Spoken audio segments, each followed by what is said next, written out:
ಸೂರಜ್ ರೇವಣ್ಣ ವಿರುದ್ಧ ಸಲಿಂಗಕಾಮ ದೌರ್ಜನ್ಯ ಆರೋಪದ ಹಿನ್ನೆಲೆಯಲ್ಲಿ ಇವೆಲ್ಲ ಒಂಥರ ವಿಚಿತ್ರ, ವಿಕೃತ, ಅಸಹ್ಯ ಪ್ರಕರಣಗಳು ಅಂತ ಕಲಬುರಗಿಯಲ್ಲಿ ಸಚಿವ ಪ್ರಿಯಾಂಕ್ ಖರ್ಗೆ ಹೇಳಿಕೆ ಕೊಟ್ಟಿದ್ದಾರೆ. ಗೌಡರು ಕುಮಾರಸ್ವಾಮಿ ಆತ್ಮಾವಲೋಕನ ಮಾಡಿಕೊಳ್ಳಬೇಕು. ಸೂರಜ್ ಪ್ರಜ್ವಲ್ ಕೇಸ್ನಲ್ಲಿ ಯಾವುದೇ ಜವಾಬ್ದಾರಿ ತೋರಿಸಿಲ್ಲ. ನಂಬಿರುವ ಕಾರ್ಯಕರ್ತರಿಗೆ ಏನ್ ಸಂದೇಶ ಕೊಡ್ತಾರೆ?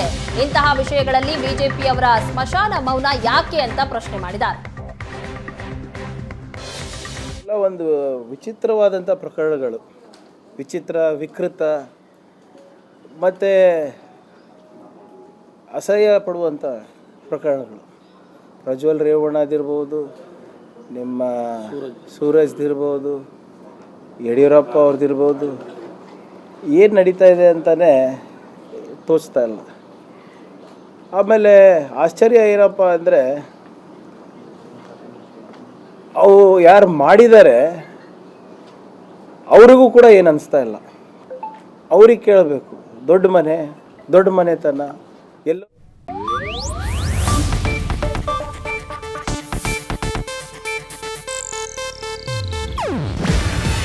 ಇದು ಏಷ್ಯಾನೆಟ್ ನ್ಯೂಸ್ ನೆಟ್ವರ್ಕ್ ಪ್ರಸ್ತುತಿ.